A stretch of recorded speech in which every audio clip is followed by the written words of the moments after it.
Good morning students. Online YouTube ચેનલમાં મિત્રો મારું નામ છે ભાવેશ પટેલ. આપણે આજે સ્ટાન્ડર્ડ 12થમાં નવું ચેપ્ટર સ્ટાર્ટ કરી રહ્યા છીએ. ચેપ્ટર 4,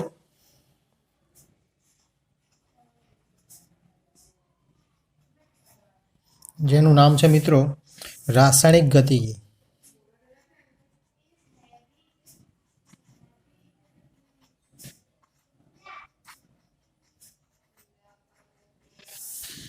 જેને અંગ્રેજીમાં કેમિકલ કાઇનેટિક્સ તરીકે ઓળખવામાં આવે છે. Chemical kinetics.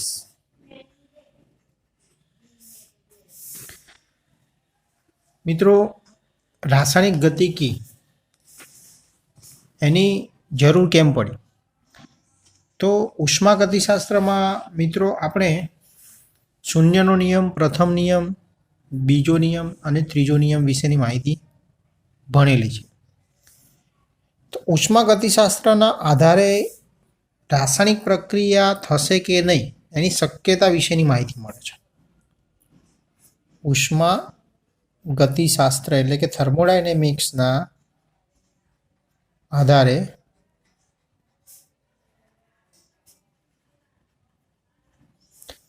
આપેલ રાસાયણિક પ્રક્રિયાની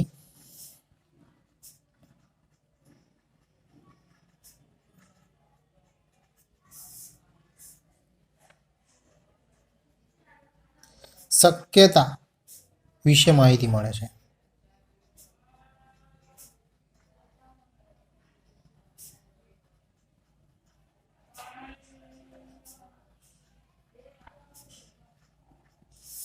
બરાબર, એટલે કે એ રાસાયણિક પ્રક્રિયા થશે કે નહીં એના વિશેની માહિતી મળે છે. પરંતુ એ રાસાયણિક પ્રક્રિયા કેટલા સમયમાં પૂર્ણ થશે, કેટલા ટકા પૂર્ણ થશે તે વિશેની માહિતી ઉષ્માગતિશાસ્ત્રના આધારે મળતી નથી.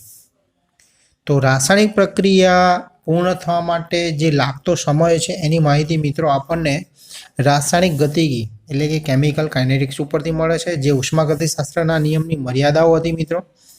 તો એ મર્યાદા અહીંયા પૂર્ણ થાય છે. રાસાયણિક પ્રક્રિયા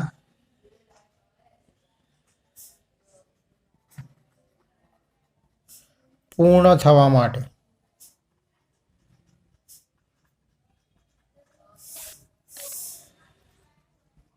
લાગતો સમય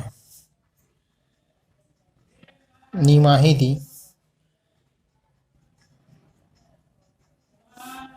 રાસાયણિક ગતિકી દ્વારા મળે છે.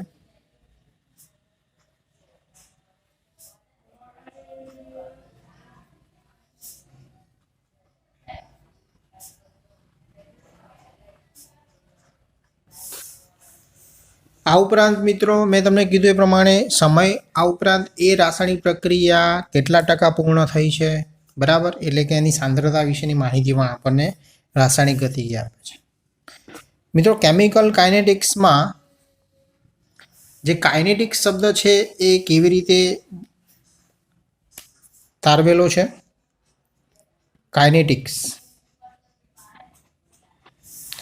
તો કાઇનેટિક્સ શબ્દ છે મિત્રો એ ગ્રીક શબ્દ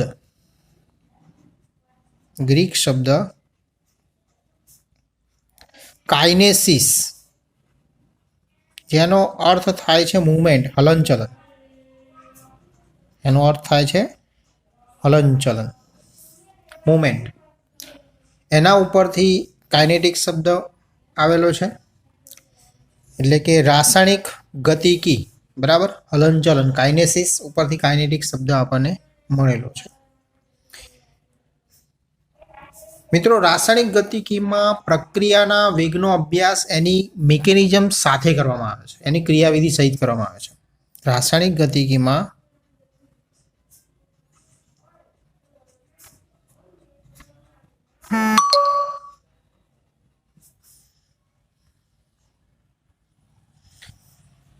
પ્રક્રિયાના વેગનો અભ્યાસ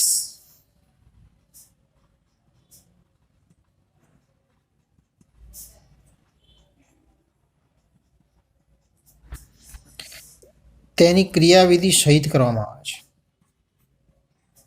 મિકેનિઝમ.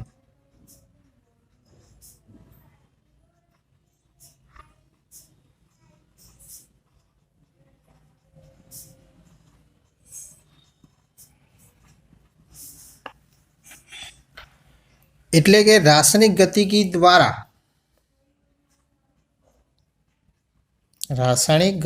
દ્વારા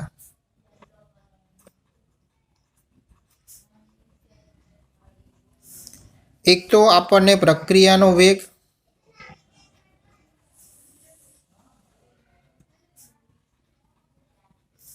બીજું છે પ્રક્રિયાના વેગને અસર કરતા પરિબળો,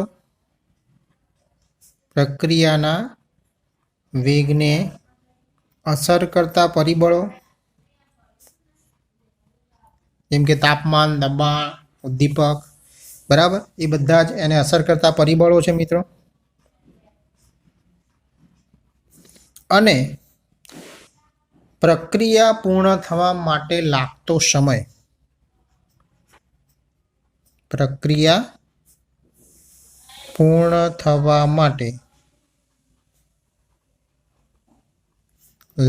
સમય, આ ત્રણની માહિતી આપણને કોણ આપે છે? રાસાયણિક ગતિકી. તો આ મિત્રો થઈ રાસાયણિક ગતિકી વિશે એની પ્રસ્તાવના, એની પ્રાસ્તાવિક માહિતી. હવે આ ચેપ્ટરની ફર્સ્ટ થિયરી આપણે સમજીએ. પ્રક્રિયા વેગના અનુસંધાને પ્રક્રિયાના જુદા જુદા પ્રકાર. પ્રક્રિયા વેગના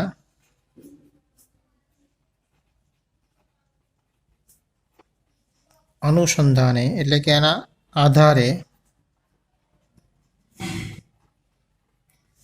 પ્રક્રિયાના જુદા જુદા પ્રકાર.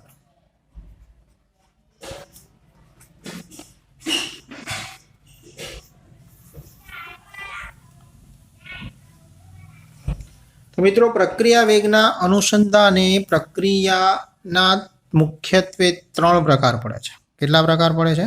3 પ્રકાર. મુખ્યત્વે 3 પ્રકાર પડે છે. એમાં પહેલો પ્રકાર જોઈએ તો ઘણી ઝડપી પ્રક્રિયાઓ.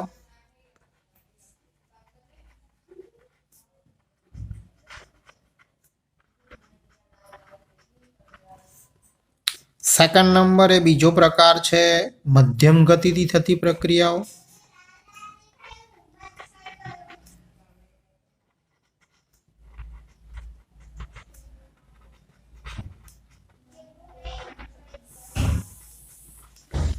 અને ત્રીજો પ્રકાર છે ઘણી જ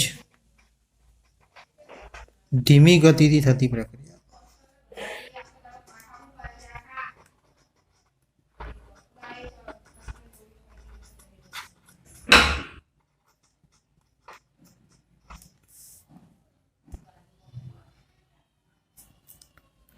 હવે આ પ્રક્રિયાઓને આપણે વિસ્તૃત સ્વરૂપમાં સમજીએ મિત્રો. તો પહેલો પ્રકાર છે ઘણી ઝડપી પ્રક્રિયાઓ.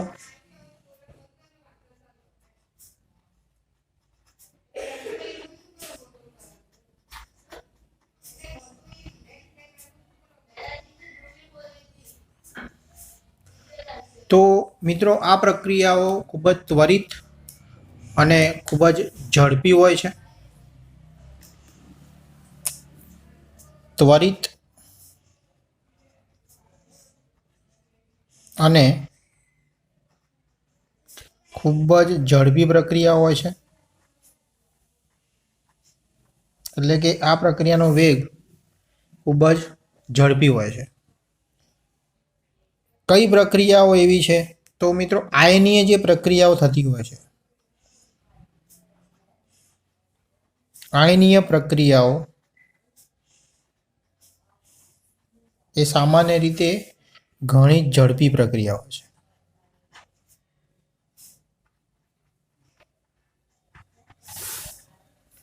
તો અહીંયા આપણને મિત્રો એક ઉદાહરણ આપેલું છે. AgNO3 અને NaCl વચ્ચેની આયનીય પ્રક્રિયા. AgNO3 plus NaCl. તો મિત્રો હંમેશા જે ધન આયન હોય છે એ ઋણ આયન સાથે જોડાય છે. એટલે કે Ag પ્લસ Cl માઇનસ સાથે જોડાઈને AgCl સોલિડમાં અવક્ષેપિત થાય છે.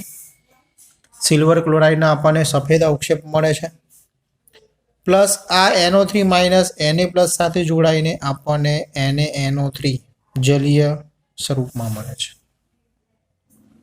તો અહીંયા મિત્રો જે AgNO3 અને NaCl વચ્ચેની જે આયનીય પ્રક્રિયા છે એ સિલ્વર ક્લોરાઇડમાં આપણને એના અવક્ષેપ મળે છે. આ ખૂબ જ ઝડપી પ્રક્રિયા હોય છે. આ ઉપરાંત મિત્રો તટસ્થીકરણની પણ પ્રક્રિયા એ ખૂબ જ ઝડપી થતી હોય છે. તટસ્થીકરણની પ્રક્રિયા જેમાં એસિડ અને બેઝ વચ્ચે પ્રક્રિયા થઈને આપણને શું મળે છે? ક્ષાર અને પાણી. તટસ્થીકરણની પ્રક્રિયા એસિડ અને બેઝ વચ્ચે પ્રક્રિયા થાય છે તો આપણને સોલ્ટ એટલે કે ક્ષાર અને શું મળે છે? પાણી, વોટર. એનું ઉદાહરણ જોઈએ તો એસિડ તરીકે આપણે હાઇડ્રોક્લોરિક એસિડ લઈ લઈએ અને બેઝ તરીકે NaOH લઈ લઈએ તો બંને વચ્ચે ખૂબ જ ઝડપી પ્રક્રિયા થાય છે. આ Cl માઇનસ અને Na+ ભેગા થઈને NaCl એટલે કે સોલ્ટ આપે છે, ક્ષાર આપે છે, અને H+ અને OH માઇનસ એ શું આપે છે? પાણી આપે છે એટલે કે વોટર. તો આ મિત્રો આયનીય પ્રક્રિયાઓ અને તટસ્થીકરણની પ્રક્રિયાઓ મિત્રો ખૂબ જ ઝડપી થતી હોય છે. બીજા નંબરની જે પ્રક્રિયા જોઈએ તો મધ્યમ ગતિ થતી પ્રક્રિયાઓ, એટલે કે આ પ્રક્રિયાનો વેગ ખૂબ ઝડપી બી નહીં અને ખૂબ ધીમો પણ નહીં, મધ્યમ ગતિથી થતી પ્રક્રિયાઓ.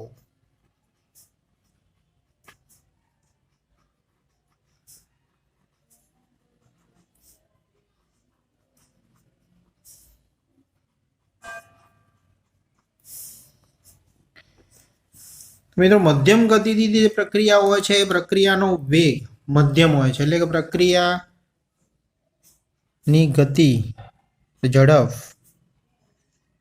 એ મધ્યમ હોય છે.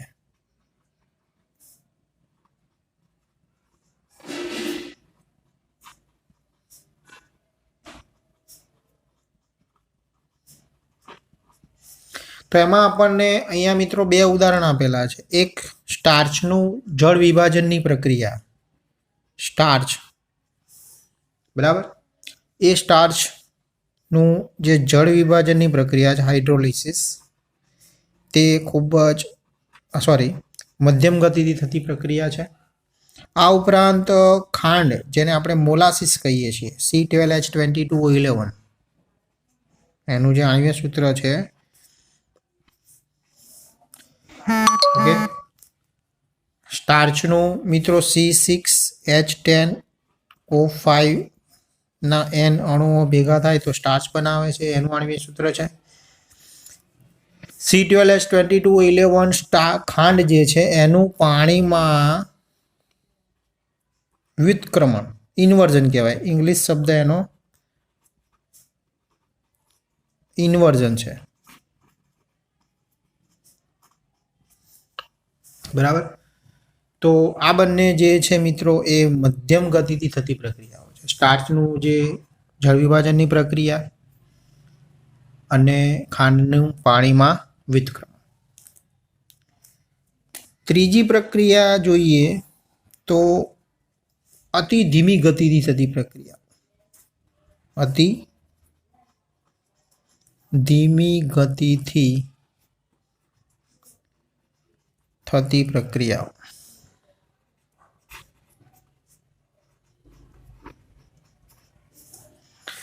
તો મિત્રો અતિ ધીમી ગતિથી થતી પ્રક્રિયાની ઝડપ ખૂબ જ ધીમી હોય છે. પ્રક્રિયાની ઝડપ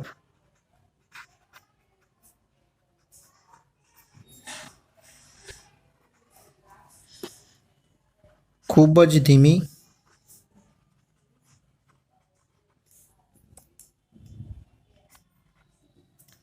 હવા અને ભેજની હાજરીમાં જે લોખંડને કાટ લાગવાની પ્રક્રિયા છે મિત્રો, બરાબર, હવા અને ભેજની હાજરીમાં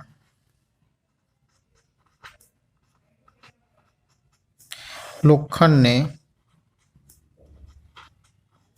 કાટ લાગવાની પ્રક્રિયા ખૂબ જ ધીમી થતી હોય છે. આ ઉપરાંત ગ્લુકોઝની આથમણ પ્રક્રિયા દ્વારા ઇથેનોલ જે બને છે મિત્રો, બરાબર, ગ્લુકોઝની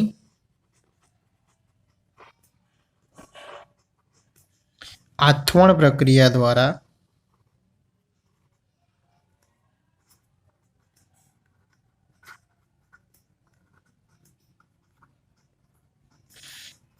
ઇથેનોલની બનાવટ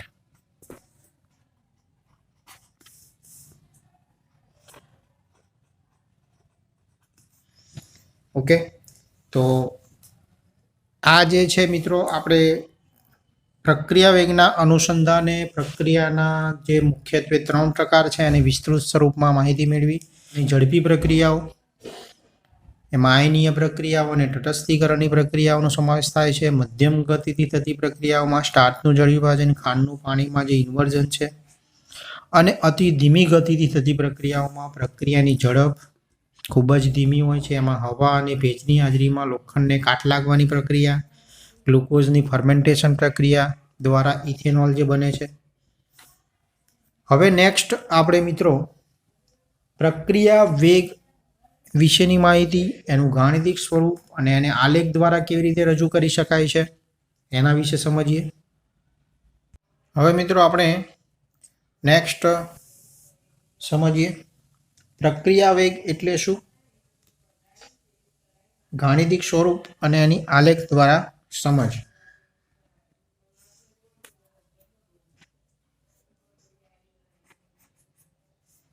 પ્રક્રિયા વેગ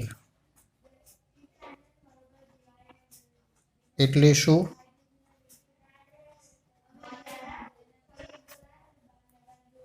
એનું ગાણિતિક સ્વરૂપ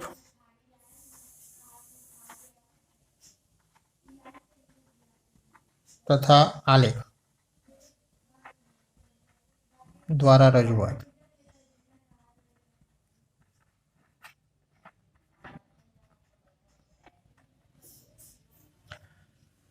મિત્રો પ્રક્રિયા વેગ, તો જ્યારે કોઈ પણ પ્રક્રિયા મિત્રો થતી હોય છે ત્યારે એક બાજુ પ્રક્રિયક વપરાતો જતો હોય છે અને બીજી બાજુ નીપજ બનતી હોય છે. એટલે કે પ્રક્રિયકની સાંદ્રતામાં શું થાય છે, ઘટાડો થાય છે, અને સામે નિપજની સાંદ્રતા ધીમે ધીમે શું થતી હોય છે, વધતી હોય છે. તો આની ઉપરથી આપણે એની વ્યાખ્યા આ રીતે લખી શકીએ. પ્રક્રિયા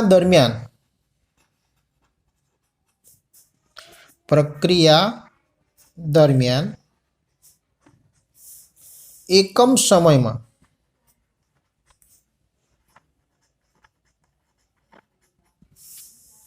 પ્રક્રિયકની સાંદ્રતામાં થતા ઘટાડાને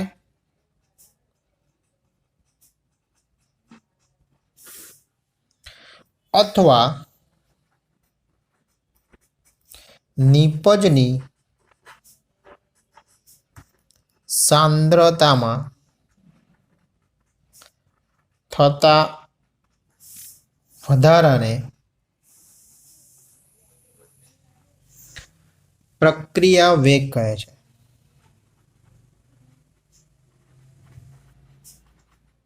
એકમ સમયમાં પ્રક્રિયકની સાંદ્રતામાં થતા ઘટાડાને અથવા તો નિપજની સાંદ્રતામાં થતા વધારાને શું કહેવામાં આવે છે, પ્રક્રિયા વેગ. અથવા તો એને મિત્રો આ રીતે પણ આપણે લખી શકાય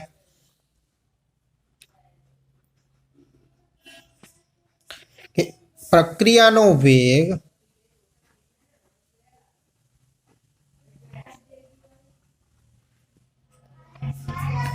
તે એકમ સમયમાં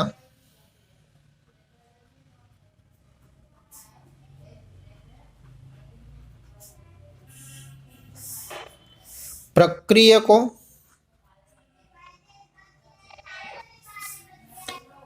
અથવા નિપજોની સાંદ્રતામાં થતો ફેરફાર છે.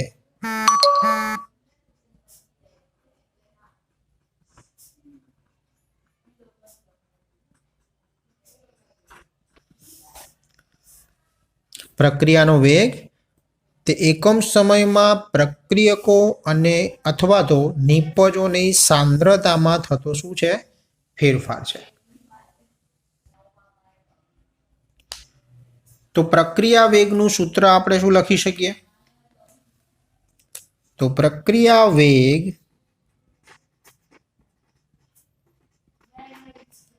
બરાબર પ્રક્રિયક કે નિપજની સાંદ્રતામાં થતો ફેરફાર. પ્રક્રિયક કે નિપજની સાંદ્રતામાં થતો ફેરફાર છેદમાં પ્રક્રિયા પૂર્ણ થવા માટે લાગતો સમય. પ્રક્રિયા પૂર્ણ થવા માટે લાગતો સમય.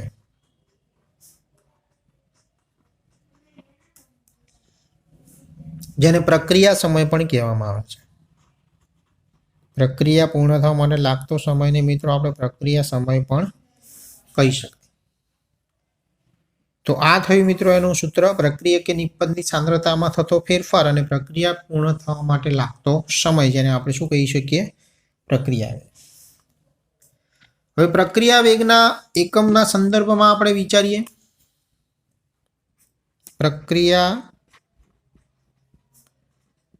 વેગનો એકમ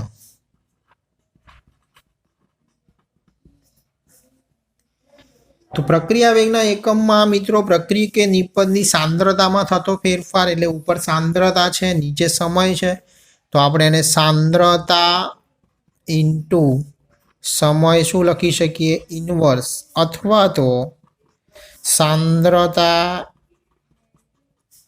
પ્રતિ સમય, આવી રીતે દર્શાવી શકાય. તો હવે સામાન્ય રીતે મિત્રો સાંદ્રતા જે છે એ મોલારિટીમાં દર્શાવવામાં આવે છે, મોલ પ્રતિ લીટરમાં. સામાન્ય રીતે સાંદ્રતા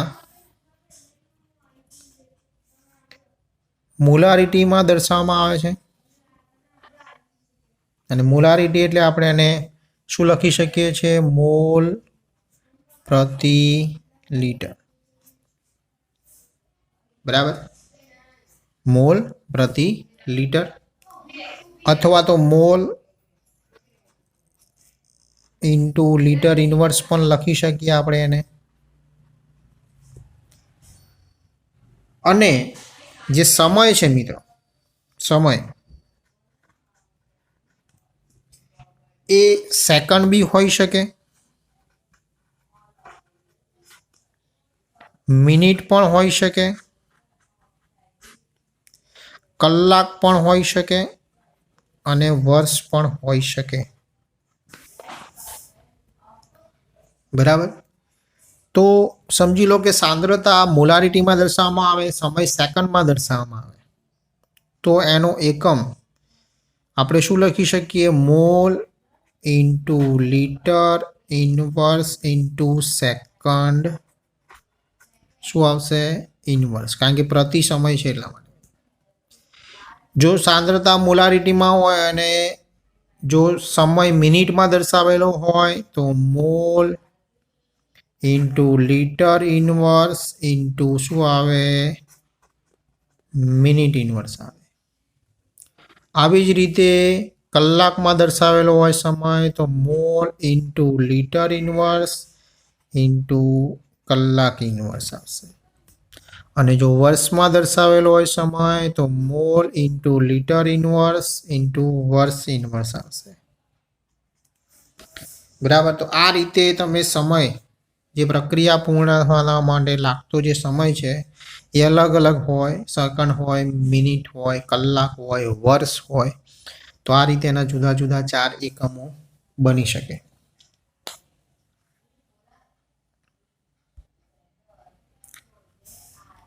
હવે જો મિત્રો કોઈ વાયુમય પ્રક્રિયા હોય, આ જો સાંદ્રતા દ્રાવણ હોય તો એની સાંદ્રતા મોલ પ્રતિ લિટરમાં દર્શાવવામાં આવે છે. પણ કોઈ વાયુમય પ્રક્રિયા હોય, વાયુમય પ્રક્રિયા માટે તેની સાંદ્રતા કોના ઉપર આધારિત હોય છે? તેના દબાણ આધારિત હોય છે.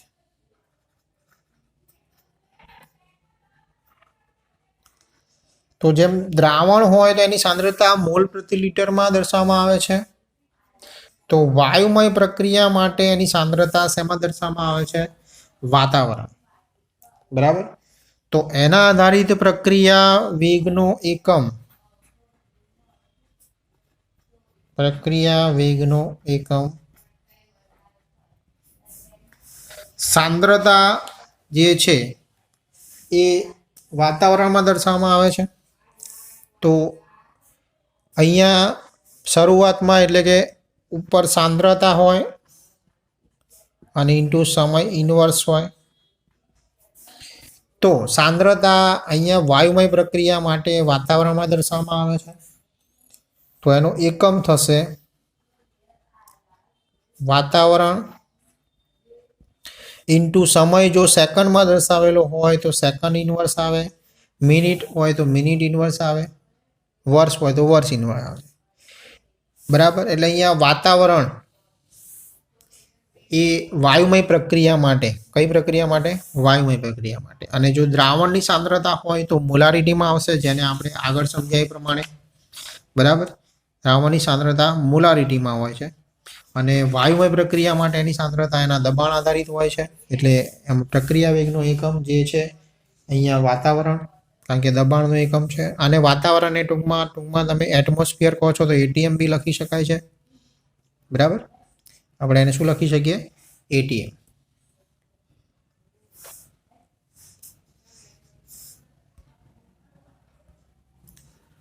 હવે મિત્રો પ્રક્રિયા વેગની આપણે ગાણિતિક સમજ મેળવીએ.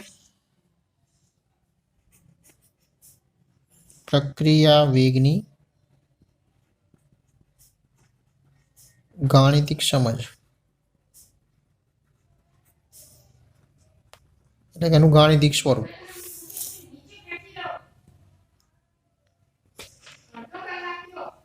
ધારો કે કોઈ એક પ્રક્રિયા છે, ધારો કે કોઈ એક કાલ્પનિક પ્રક્રિયા વિચારીએ.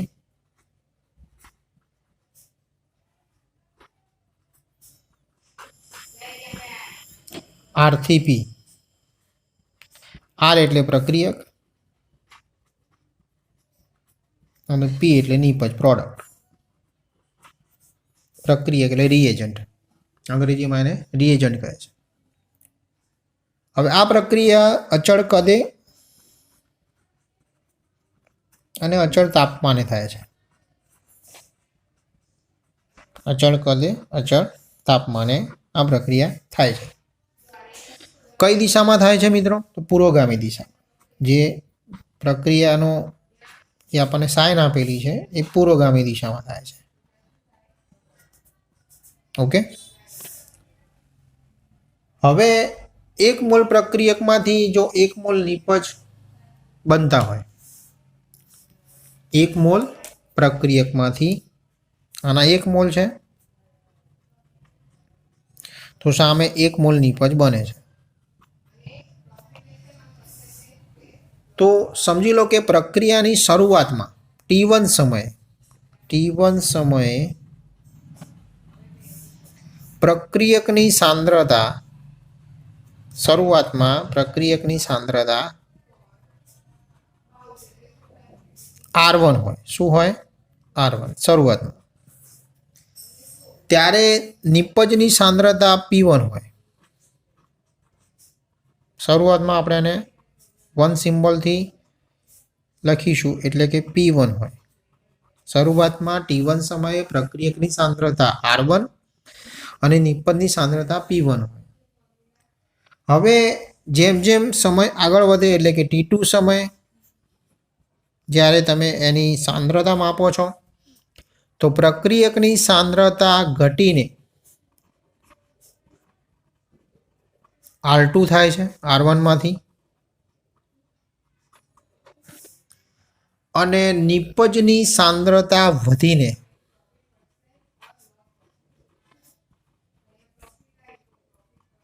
P1 માંથી શું થાય છે P2।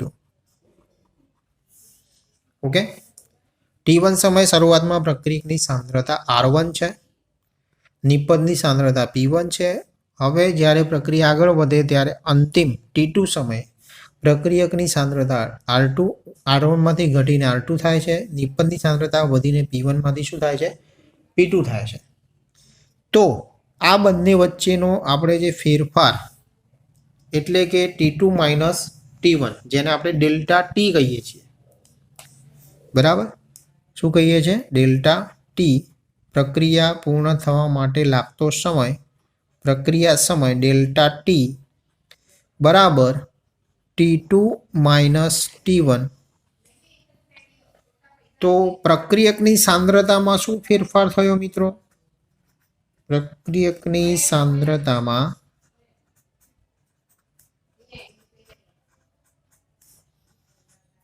થતો ફેરફાર બરાબર R2 માઇનસ R1 એટલે અંતિમમાંથી પ્રારંભિક બાદ કર્યો, જેને આપણે ડેલ્ટા આર લખીશું। શું લખીશું? ડેલ્ટા આર, ફેરફાર છે એટલા માટે ડેલ્ટા આર। એવી જ રીતે નિપજની સાંદ્રતામાં થતો ફેરફાર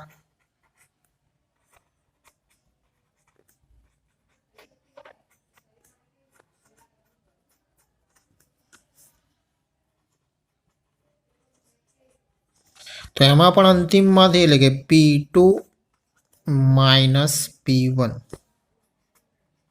તો જેને આપણે ડેલ્ટા શું લખી શકીએ P લખી શકીએ। ઓકે,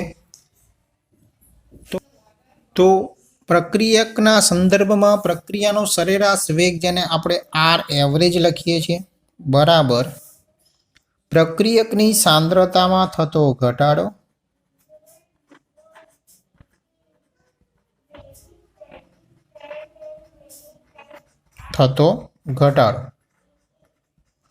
અને એ માટે લાગતો સમય, સાંદ્રતામાં ઘટાડો થવા માટે કેટલો સમય લાગ્યો? તો અહીંયા મિત્રો આપણે R2 માઇનસ R1 અને T2 માઇનસ T1 લખીએ કારણ કે લાગતો સમય। તો આના માટે ડેલ્ટા આર લખી શકીએ આપણે, તો delta R upon delta T આવશે। આર એવરેજ બરાબર મિત્રો અહીંયા પ્રક્રિયકની સાંદ્રતામાં થતો ઘટાડો છે એટલે આગળ આપણે એને નિશાની શું લખીશું? ઋણ લખીશું, જે સાંદ્રતામાં થતો ઘટાડાનો ઉલ્લેખ કરે છે। ડેલ્ટા આર નું મૂલ્ય કેવું આવશે? ઋણ આવે છે।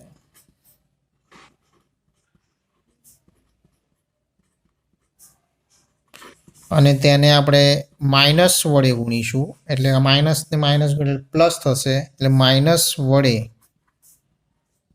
ગુણવાથી એ રાશિ કેવી બનશે? ધન રાશિ બનશે,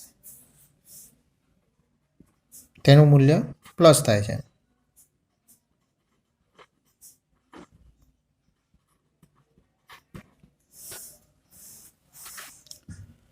તો આ થયો મિત્રો પ્રક્રિયકના સંદર્ભમાં પ્રક્રિયાનો સરેરાશ વેગ।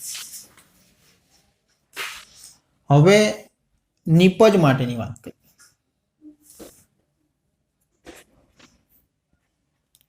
તો નિપજના સંદર્ભમાં એટલે કે નિપજ બને છે, નિપજના ઉત્પાદનમાં માટે પ્રક્રિયાનો સરેરાશ વેગ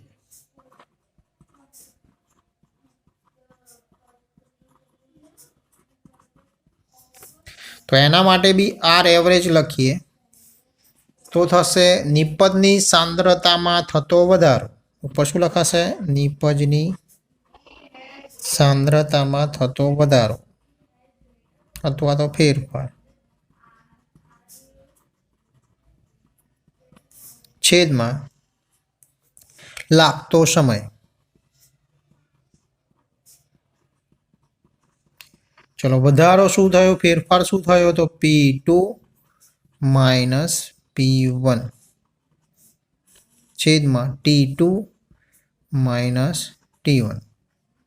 તો અહીંયા ડેલ્ટા પી અપોન નીચે આવશે ડેલ્ટા ટી. અહીંયા મૂલ્ય મિત્રો પ્લસ આવે છે કારણ કે શું થાય છે? વધારો થાય છે. તો નિપજના સંદર્ભમાં જે પ્રક્રિયાનો સરેરાશ વેગ આપણને ડેલ્ટા પી અપોન ડેલ્ટા ટી મળે છે. અને પ્લસ મૂલ્ય અહીંયા એ સૂચવે છે કે એની સાંદ્રતામાં વધારો થાય છે, આમાં સાંદ્રતામાં ઘટાડો થાય છે. આ ઉપરથી આપણે લખી શકીએ કે સરેરાશ વેગ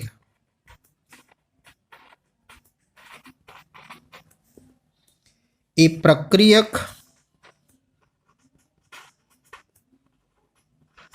અને નિપજની સાંદ્રતા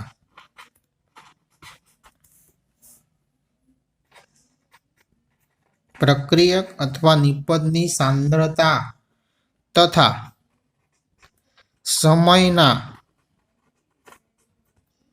ફેરફાર પર આધાર રાખે છે.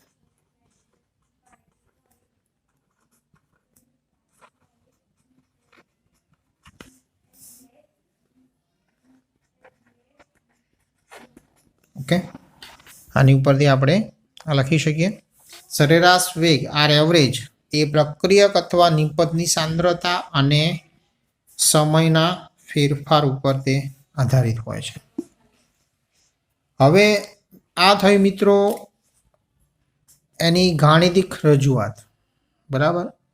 હવે આ જ સરેરાશ વેગને આપણે આલેખ દ્વારા સમજીએ. હવે મિત્રો આપણે આલેખના સંદર્ભમાં સરેરાશ વેગ વિશેની માહિતી મેળવીએ. તો અહીંયા આપણને મિત્રો બે આલેખ આપણે સમજવાના છે. એક તો પ્રક્રિયકની સાંદ્રતા આર વિરુદ્ધ સમયનો આલેખ છે. પ્રક્રિયકની સાંદ્રતા વિરુદ્ધ સમય, તો જેમ જેમ મિત્રો સમય આગળ વધે એમ પ્રક્રિયકની સાંદ્રતા ધીમે ધીમે શું થાય છે? ઘટે છે. માટે આ આલેખ જે છે આ રીતે વક્ર મળે છે. શરૂઆતમાં જે પ્રક્રિયકની સાંદ્રતા R0 વડે દર્શાવી છે, સમય જેમ જેમ આગળ વધે એમ પ્રક્રિયકની સાંદ્રતા ઘટે છે. ધારો કે T1 સમયે જે પ્રક્રિયકની સાંદ્રતા હોય એને આપણે R1 વડે દર્શાવીએ, T2 સમયે પ્રક્રિયકની સાંદ્રતા R2 વડે દર્શાવીએ, તો બંનેનો ફેરફાર એટલે કે પ્રક્રિયકની સાંદ્રતામાં થતો ઘટાડો R2 માઇનસ R1, જેને આપણે આર એવરેજ બરાબર delta R upon delta T, કે જ્યાં ડેલ્ટા આર બરાબર R2 માઇનસ R1 અને ડેલ્ટા ટી એટલે કે T2 માઇનસ T1 વડે દર્શાવી શકીએ. માઇનસ મૂલ્ય એટલે કે ઋણ મૂલ્ય સૂચવે છે કે પ્રક્રિયકની સાંદ્રતામાં સમય જતાં શું થાય છે? ઘટાડો થાય છે. તો આ પ્રક્રિયકની સાંદ્રતા આર વિરુદ્ધ સમયનો આલેખ જે છે મિત્રો આ રીતે આપણને વક્ર મળે છે. હવે તે જ રીતે નિપજની સાંદ્રતા વિરુદ્ધ સમયના આલેખને આપણે સમજીએ. તો નિપજની સાંદ્રતા પી વિરુદ્ધ સમય ટીનો આલેખ. તો મિત્રો જ્યારે પ્રક્રિયક વપરાતો હોય, શરૂઆતમાં જ્યારે પ્રક્રિયા સ્ટાર્ટ થાય ત્યારે નિપજ બનેલી હોતી નથી, માટે અહીંયા શરૂઆત એની 0થી થશે. જેમ જેમ પ્રક્રિયક વપરાતો જશે એમ નિપજ ધીમે ધીમે બનતી જશે. એટલે આ વક્ર સમય જતાં આ રીતે આગળ વધે છે. શરૂઆતમાં T1 સમયે સમજી લો કે નિપજની સાંદ્રતા P1 છે, T2 સમયે નિપજની સાંદ્રતા P2 વડે દર્શાવેલી છે. તો મિત્રો આ બંને વચ્ચે સાંદ્રતામાં થતો વધારો P1 માંથી P2 થાય છે, એટલે ફેરફાર આપણે P2 minus P1 upon delta T સમયનો ફેરફાર T2 માઇનસ T1 વડે દર્શાવીએ તો આર એવરેજ બરાબર આપણને ડેલ્ટા પી અપોન ડેલ્ટા ટી મળે છે. મિત્રો અહીંયા જે પ્લસ મૂલ્ય છે એ દર્શાવે છે કે અહીંયા સમય સાથે નિપજની સાંદ્રતા વધે છે. જ્યારે અહીંયા માઇનસ મૂલ્ય એવું દર્શાવે છે કે સમય સાથે પ્રક્રિયકની સાંદ્રતા શું થાય છે? ઘટે છે. હવે મિત્રો જ્યારે પણ આ રીતનો આપણે આલેખ દોરતા હોય અને જે વક્ર આલેખ મળે તો જે વક્ર આલેખમાં સીધી રેખા હોય કે વક્ર હોય તો અહીંયા જે વાય અક્ષ છે એને અનુસાર જો એ કોઈ પણ બિંદુએ અહીંયા સ્પર્શતો હોય તો આટલો જે ભાગ છે એને આંતરછેદ કહેવાય. તો મિત્રો અહીંયા પ્રક્રિયકની સાંદ્રતા વિરુદ્ધ સમયના આલેખમાં જે આંતરછેદ મળે છે બરાબર એ R0 છે. જ્યારે નિપજની સાંદ્રતા વિરુદ્ધ સમયના આલેખમાં મિત્રો નિપજ શરૂઆતમાં બનેલી હોતી નથી એટલે અહીંયા 0 થી સ્ટાર્ટ થાય છે એટલે એમાં આંતરછેદ મળતો નથી. તો આ પણ એક બાબત MCQમાં ધ્યાનમાં રાખવાનું કે સરેરાશ વેગનું નિપજની સાંદ્રતા વિરુદ્ધ સમયના આલેખમાં આંતરછેદ પ્રાપ્ય નથી. જ્યારે પ્રક્રિયકની સાંદ્રતા વિરુદ્ધ સમયના આલેખમાં આપણને આંતરછેદ મળે છે. શું મળે છે? તો R0. તો આ રીતે મિત્રો આપણે આલેખ દ્વારા આપણે પ્રક્રિયકની સાંદ્રતા વિરુદ્ધ સમય અને નિપજની સાંદ્રતા વિરુદ્ધ સમયનો આલેખ સમજાવી શકાય. હવે મિત્રો ખાસ સરેરાશ સમય છે એ પ્રક્રિયા વેગ દર્શાવવા માટે ઉપયોગી થતો નથી કારણ કે સમય દરમિયાન એ પ્રક્રિયા વેગ અચળ હોવો જોઈએ. સમય દરમિયાન જ્યારે એનો પ્રક્રિયા વેગ કેવો રહેવો જોઈએ? અચળ. પરંતુ પ્રક્રિયા વેગ એ સમયગાળા દરમિયાન શું થાય છે? બદલાતો રહેતો હોય છે. તો કોઈ એક ચોક્કસ સમયે આપણે એનો વેગ જે છે એ ત્વરિત વેગ દ્વારા એનો આપણે ઉકેલ મેળવી શકીએ છીએ. તો નેક્સ્ટ થિયરી આપણે આર ઇન્સ્ટન્ટ આ જ આલેખ દ્વારા સમજવાની છે મિત્રો, જેને ત્વરિત વેગ કહેવામાં આવે છે. કોઈ એક ચોક્કસ સમયે નક્કી કરેલો પ્રક્રિયા વેગ બરાબર એના વિશેની માહિતી મેળવીશું.